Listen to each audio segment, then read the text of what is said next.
Construction Nation. Welcome to Lead with Trust. I'm Sue Dyer, and I've been on a 3-decade journey to figure out how to make sure our construction projects succeed and produce some extraordinary results. My trusted leader journey has led me to work on over 4,000 construction projects worth over $180 billion. In this podcast, I'm here to teach you everything I've learned. One thing I know is that it starts with the leaders of the businesses and organizations that come together to build a project. If that's you, let's get going.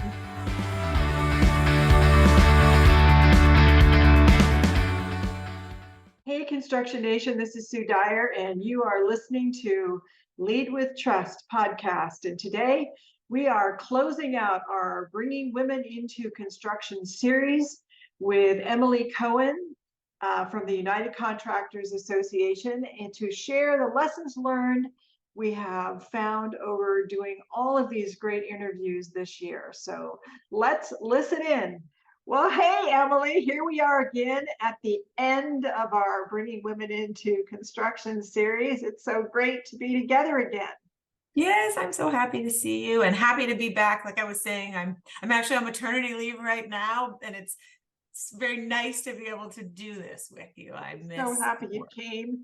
So a lot of the things that we talked about in the series is how challenging construction can be when it interferes with motherhood or motherhood interferes with the jobs.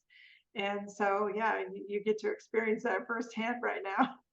Oh yeah, I have a whole new, a whole new outlook and a whole new respect for a lot of different things, but for women in construction and working construction hours, what superheroes they are. It's unbelievable. And I know we'll get into this later in the podcast, but we have to find a way. We have to find a way to support women and mothers who are in and want to be in the industry and in the field. And yeah, I agree 100%. Yeah. So in January, we started this journey, and so far we have had 10 phenomenal women share their stories. And I think there was so much to be learned from them. Yeah. Today, we're going to identify what we think are some of the key lessons we learned from all of them. Also, maybe look forward a little bit on what do we think is next, or what are some of the things we need to do as an industry to support women and even men too, because women may have the babies and they may have to be the one to take care of them, but not always. And so in a lot of ways, it's just the child rearing years in period. Yeah. So I think I was just going to add to jump in. I'm sorry. I think what we're going to talk about today, some of the key threads are things that are so important for bringing women into the industry. And they're also just important threads for bringing more people into the industry. And I hope people keep that in the front of their mind as they listen to this today. Yes. Yeah, it's really so universal in so many ways. Yeah. So I know we had these 10 women, and they came from the C-suite to the field and kind of everything in between, from a large multi-billion-dollar CEO to people that are superintendents and project managers. And even union officials. It was just really phenomenal to see and hear and learn from someone. We could probably continue this on for a long time, but I think we've got these 10 lessons that will be fun to talk about. I think you did such an extraordinary job of bringing women from all different parts of the industry and getting their perspectives, and they're all so different and they're all so brilliant. Each of the interviews, if people haven't listened to them, I hope that they do go back and revisit those episodes, because there are great pieces of advice and perspectives from all of them, and you did such a good job rounding it out. So thank you. Thank you for coming up with the idea to do it. So it was my coming up with the idea is the easy part. Executing it was the hard part. And I left that to you. Well, I enjoyed it a lot. It was just wonderful for me. I enjoyed every minute of it. So let's dive into the lessons learned. And I probably should have put these backwards, like the countdown, but I didn't. So, so I'll start off with the first lesson learned, which is it takes an effort to shift the company culture so that women feel welcomed. And it was interesting in how so many of the women talked about needing to feel welcomed. And like you just hire someone, you think, well, we hired you, you're welcome, but that doesn't mean they feel welcome. So I think that's a really important thing. And it doesn't just happen by itself, although over time it's probably happening more and more where it's not a big deal. Probably in the next generation, it won't be a big deal, but you got to build a bridge between now and then. Yeah, I was surprised at how much in talking to women in the industry about what it takes to bring more women into the industry, how many, really, really did say it's still a man's world in the industry, and it can still feel very intimidating, and you can still feel like an outsider, and that is starting to change, but that still exists, and I think we have to acknowledge that so that we can change it. And I think there's still some places is the fear of being in a men's world, or just the stereotypes of construction workers maybe being more predatory or something. I think there's still some fear around that too. Yeah, there's some long lasting, deeply embedded stereotypes, and I think that there's an element of truth to that, but that might be part of the story. That's not the whole story, and it's up to us to, and I mean the collective us, to change that, and to make sure that women inside the industry, but also outside the industry, thinking about careers, know that they can be a part of this industry. And so that's something we have to think about as we're telling the story of this industry. And as companies, I think that it's important that as they're recruiting people and they're looking for new talent, that they're thinking about what's our narrative, what story are we telling, what are we showing people about who we are? Are there women in our marketing materials? You have to show what you want to be to attract it. And if you want women in your company, you need to show in all the ways that women belong in your company, that there's a place for them, a good place for them. Yeah, and the other thing that's so wonderful about the industry is just there's so many places to be, so many different types of companies, so many different cultures of the different companies, that really you could find some place that was just wonderful. I think anybody could. Yes, and that's the greatest part of this industry. It's the most unique part. It's why I've been so happily in this industry and with United Contractors for 14 years now, is because it's such a dynamic industry.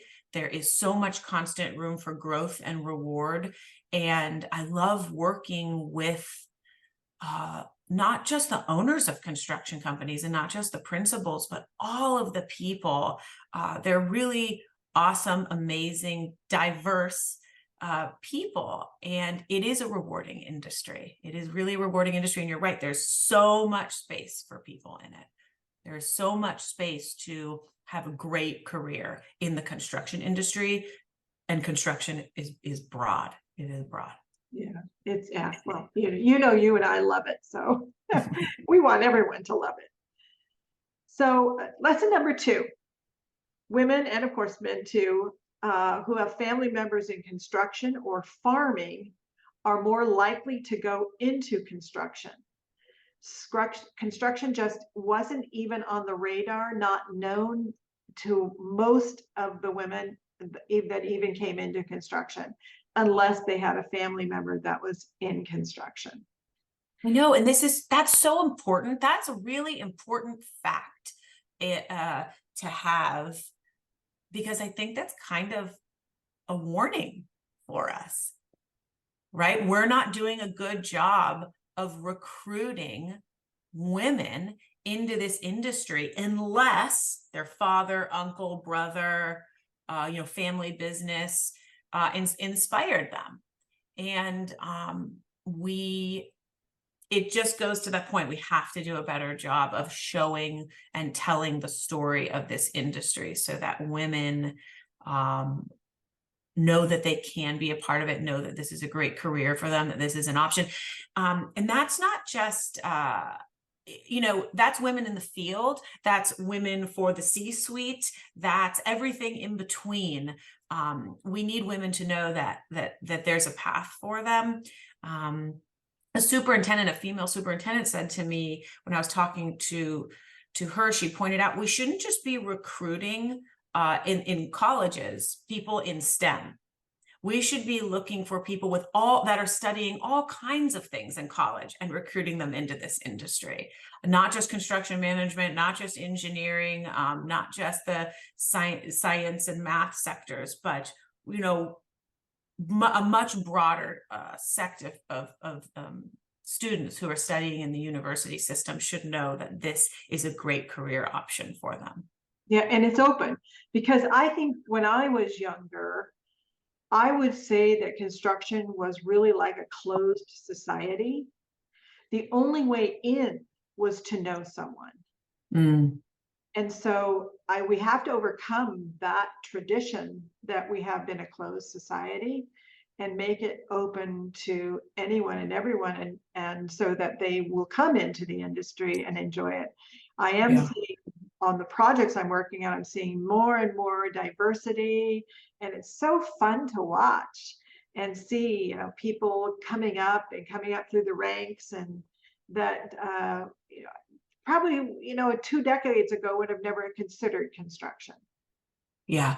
I think we should be, one thing I really learned in doing this is we need to be, and companies need to be, construction companies need, and the trades, they need to be talking to their own people, their own talent, and figure out what works and do more of it. We can't just rely on, well, I know a guy, bringing people into the industry, or I hope I have a daughter so that she wants to go into construction to keep my business alive.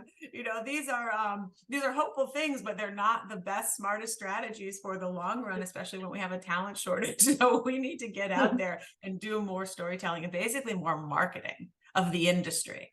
Absolutely, I agree. And we need to figure out how to do that and who's going to do it, but it needs to happen.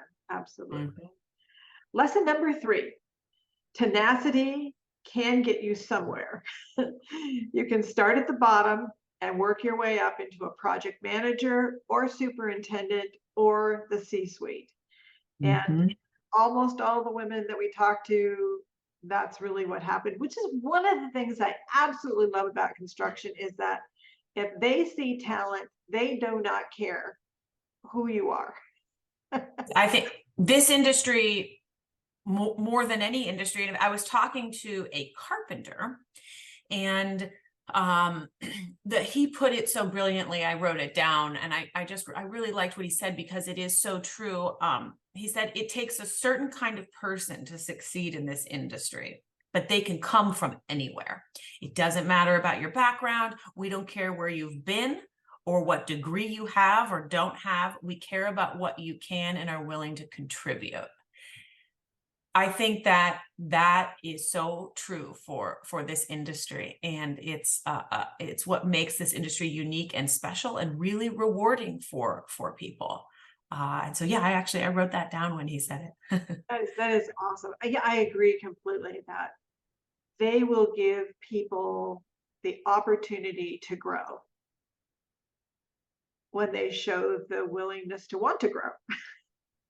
I think that this is an industry you get what you put into it. And it's a great industry for people who want to see the fruits of their labor.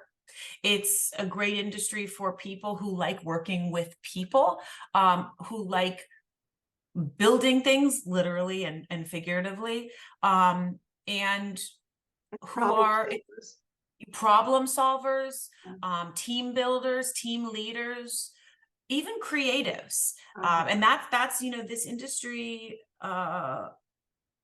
needs more people needs a broader talent base.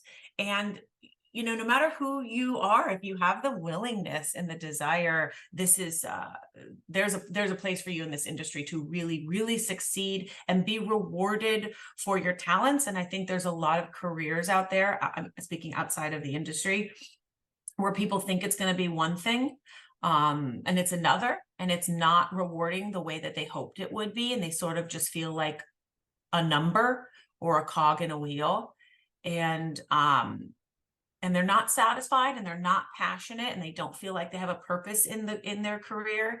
And I would just encourage them to look to construction, and like you mentioned, broadly speaking, because there is a place for you, and I think that people can find it incredibly rewarding and give them real meaning and purpose, which is what we all should be so lucky to have in our careers.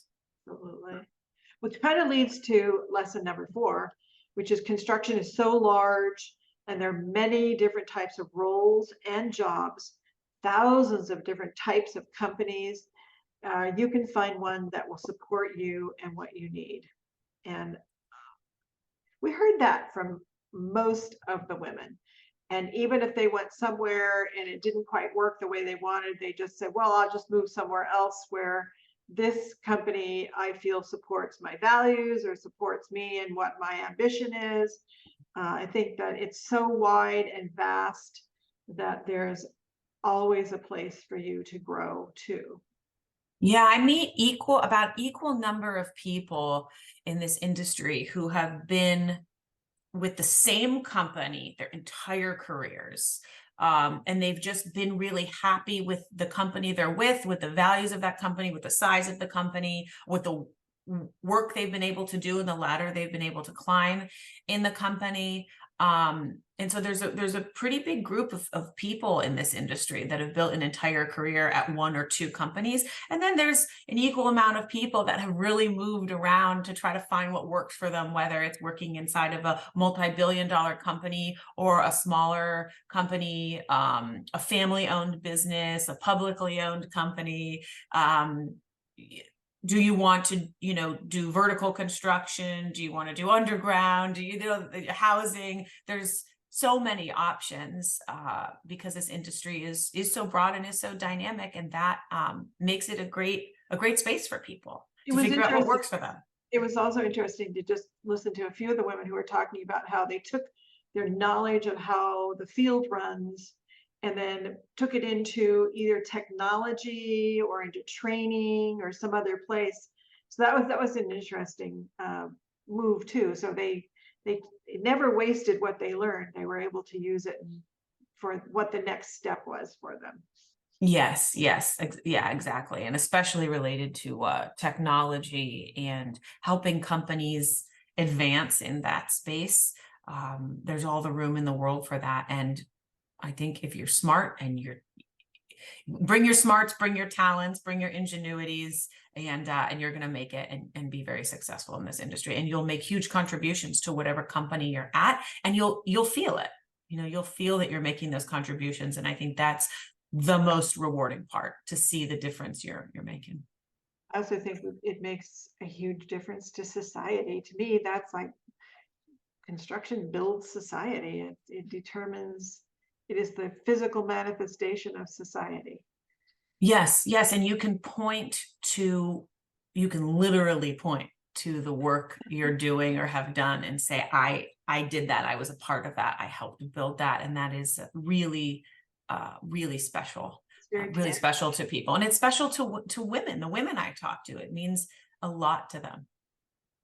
So lesson number 5 is what we had talked about a little bit before, about childcare being a very big barrier for women moving into the field, particularly if you're working like in the field, literally, where maybe you're working at night, starting at 8 p.m., working until early morning, or working different hours, or maybe long hours on some, you know, we have a lot of closures these days that are like 24 hours a day. And so you're doing shifts, and it's just, there's a lot. So the flexibility that they need, and, child rearing years are a few years, they're not all the years. And so the question is, during these child rearing years, how do we get creative about helping the women not leave the industry, stay in the industry? Do we provide some kind of childcare, or do we create a different path for them? Like, they come into the office and they learn how to do estimating, they learn how to do some of the financial management, they learn some of the background stuff and other things that support projects. Is there another path? Yeah, I think that, two things I really learned through this in talking to women, and not just I guess the first thing that we have to say that has to be acknowledged is that the challenge of childcare is an issue in society for, and primarily for women who still are the primary caretakers of their children and families. And some of that is bigger than our industry in terms of solving it. How do we solve that? Because it is holding women back in a way that it's not holding men back. While it's getting better, it still really exists, and we have to call that out.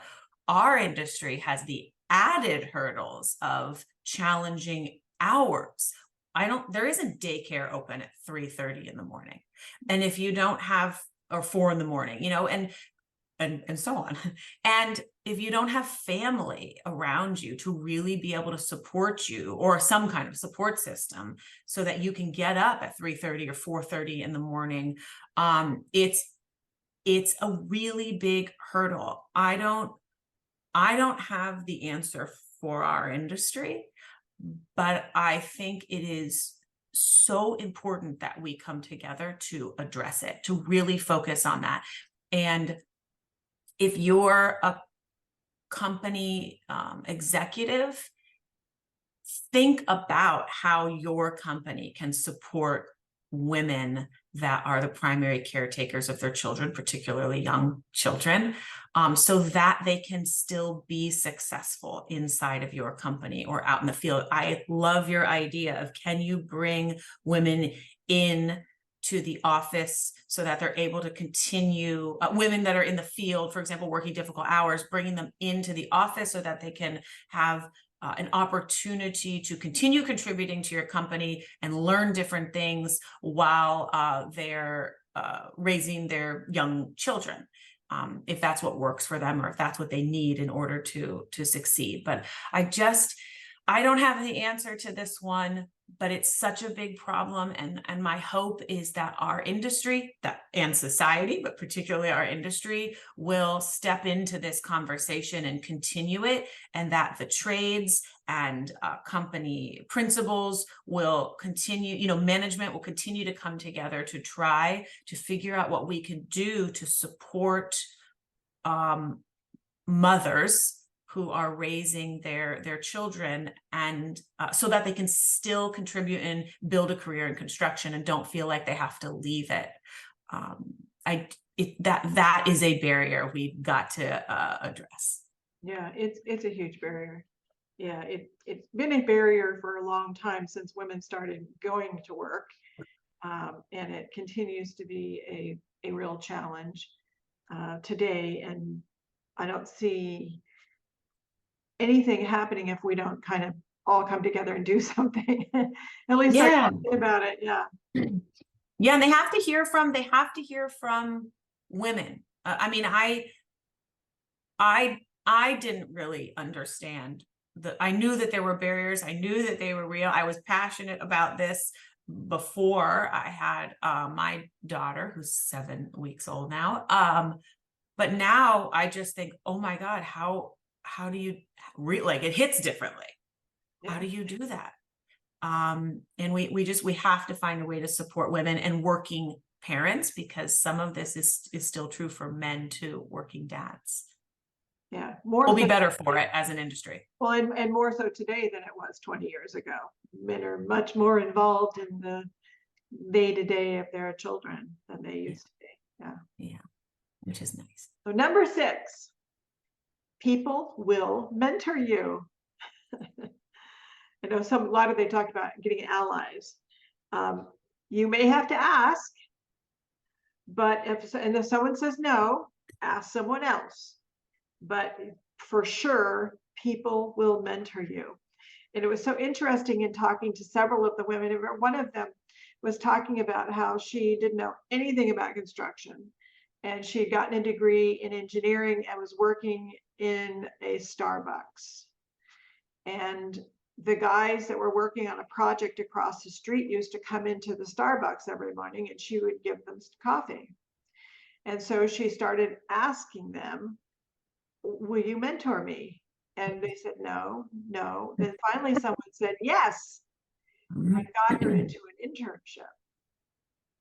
And that's how now she's a very, very prominent superintendent for a very large company. Yes. Yeah. I think that mentoring is, and again, outside of the industry in general, in your career, being mentored and mentoring are invaluable in this industry, in the construction industry. Mentoring is not just about inspiring. It's really a way to climb a ladder strategically and thoughtfully by working with somebody that you really respect and admire, that has done what you're trying to do, or can help guide you in what you're trying to do. And after listening to all of the episodes and all of the women I've talked to and researched, is if there was just one piece of advice I would give, I would say it's get a mentor. And just find someone you admire. Just find someone you admire who's whether it's something you want to do or you're just really in awe of them. And that's not just where they are in their career, but how they carry themselves, their work ethic, how they treat people, how they're running their business, like whatever it is, somebody you really admire, and say to them, would you be willing to mentor me? Or if that's too scary to say, or not how language you would use, hey, would you be willing to sit down with me for coffee? I have some questions for you. When you say to somebody, I'm really in awe of who you are and how you do what you do, would you be willing to share some bits of advice with me? I mean, it's just a huge compliment to them. So even if they do say no for whatever reasons, they're going to be delighted that you've asked them. But more people will say yes. More people are going to be so happy to do this for you. And the chances are in this industry, because they had a mentor. I think we can all think about somebody who changed the trajectory of our careers by stepping up for us. And not everybody would call that a mentor necessarily, but that's what it is. And yeah. So that, like, I think that is the most important thing somebody can do for themselves in this industry, or really any industry, but particularly this one. Find a mentor, be determined to find a mentor, and let it be somebody who really inspires you. I agree. One of the saddest things I see, like on construction projects, is that you may have some new people, and it doesn't matter what role they are. They might be the owner's rep, they might be from the contractor, they might be a designer, and they're new. And so instead of allowing themselves to be mentored, or people taking a more mentoring role with them, they struggle and make mistakes, and then they get frustrated and everyone else gets frustrated. And I'm thinking, why can't we just mentor them? Why can't they just help them? Yeah. And there's two perspectives right? If you were mentored, it's easy to say, I should mentor somebody. But if you were kind of treated like dirt and they were hard on you and you feel like you had to rise up and put up with a lot of bullshit and whatever, then maybe it's not as obvious to you that you should reach out and help them and mentor them because you didn't get that. Right. Change. The point is to change that behavior. So if you were treated poorly, if nobody stepped up to guide you or mentor you, change that.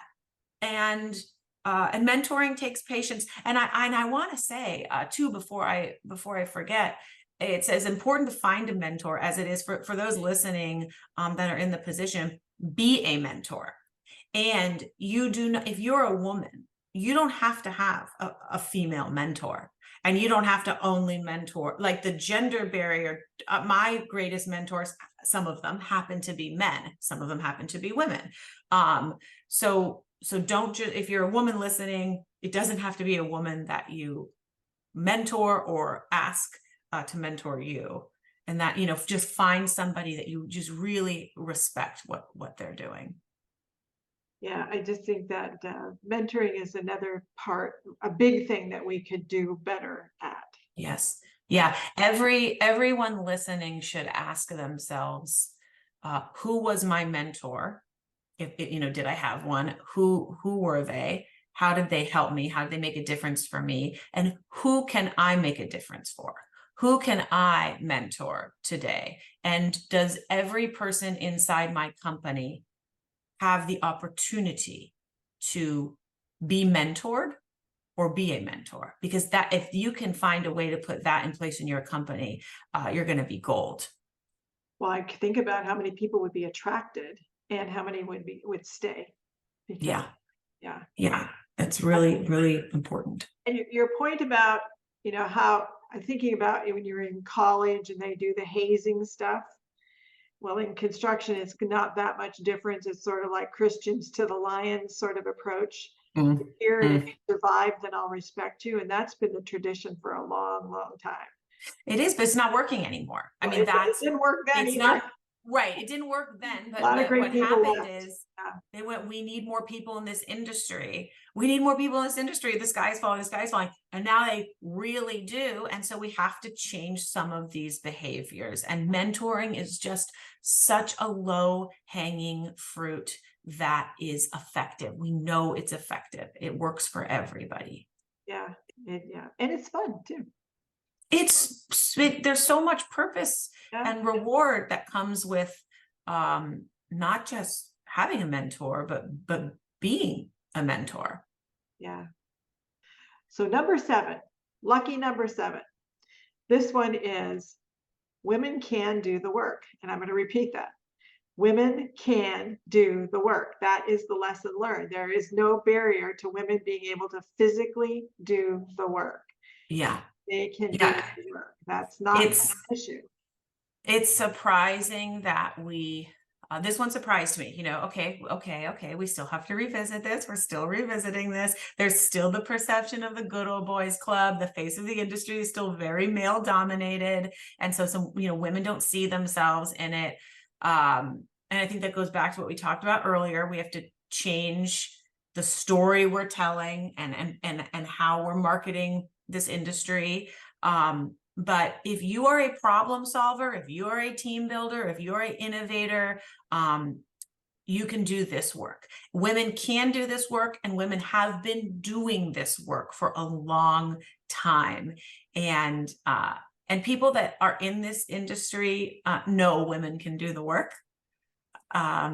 So we need to make sure that women know that, because it's an intimidating industry from the outside to look into, and we have to remember that. Yes, it is. And again, it's been kind of a closed society for a long time. So it's time to open the door and welcome people in. Yeah. Lesson number 8. So the construction trades, you know, being a member of a trade offers a lifestyle that would not be available for many women, where they said, you know, I never dreamed I would be able to buy a house. I never dreamed that I would not have to struggle, and I would have a pension, and I would have the ability to take care of my kids and my family, it really offers a way for many people who maybe never thought it was possible to make a living that is way above what they had anticipated. Yes, I think, working United Contractors, we only represent union signatory construction companies. And the owners of these companies, they're very proud of that. The pension and the good wages that are offered on the trades, of course, we're very, very proud of this. It's important that people know that there's an awesome opportunity to the middle class, to a really good life through this industry. So, people still don't necessarily know that. And for women, I think it's especially important that they know that if they're looking for a career, whether it's through the trades or inside of the organization, in the office, there is space for you. I went to the Carpenters, Northern California Carpenters have a pre-apprenticeship, all women. And I went and toured it. And then I went to a conference they were holding for these women on a Saturday morning. And I said to them, I was kind of griping, like, Saturday morning, I'm going to go out there, I'm going to check it out. Okay. And I was so inspired by these women that have all the energy in the world, all the enthusiasm, and all of the tenacity. These are female carpenters and apprentices and pre-apprentice, and some of them in the pre-apprentice program, so fired up, so passionate about the work they're doing. They have such pride in being a female carpenter. And I asked them, what do you love about working in this industry? Because it is hard, and they acknowledge that it's hard, that there is truth to that, based on a lot of what we've just discussed in this podcast. But they talked about how they're doing important work for the communities that they live in and how much that means to them, that they're building significant infrastructure that they can point to and be proud of, like we talked about. One woman said, she stood up and said, I didn't intend to be, but as a woman, as a female carpenter, I'm a trailblazer.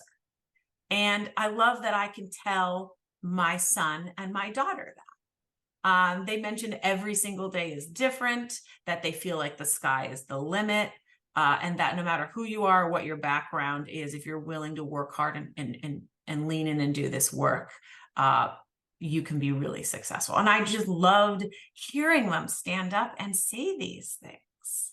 That's so perfect. Well, that's right into lesson number 9, which was the construction trades are getting on board, and many of them are focused on bringing women into their trade and have an all-female apprentice program, pre-apprentice program, and job matching, so that at the end they all have jobs with a company that they sort of select, or there's so many companies that want them that they really have a choice on where they go.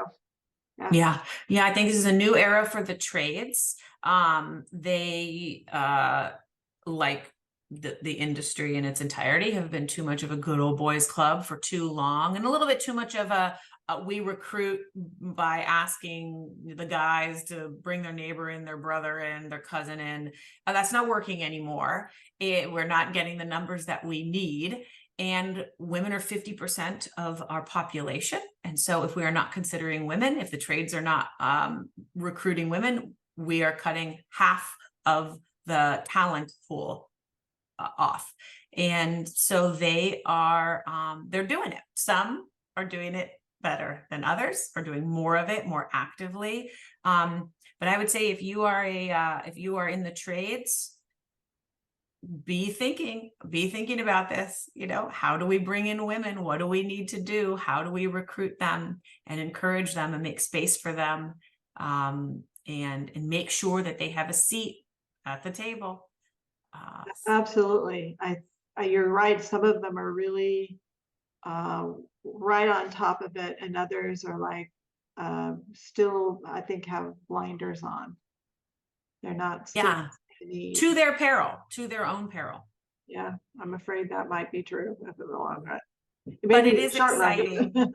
Yeah, it's exciting. The unions that are doing this and the trades that are embracing a new way and making space for women to come in and be successful in the work, they are loving it. The men I talk to that are leading some of these programs are so proud and enthusiastic about what's happening and what they're seeing.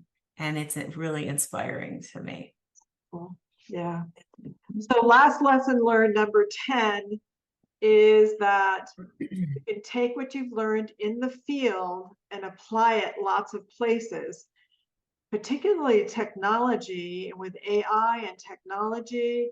But I also think if you're entrepreneurial, there is a tons of places that you can just take your entrepreneurial mindset, or maybe you have aspirations and take whatever you've learned in construction and turn that into some kind of business, or join a business, or create something, invent something. It's just really it's open to all sorts of things. And there's so many people now that I heard from women who had worked in the field and really risen in ranks, and then started a technology company.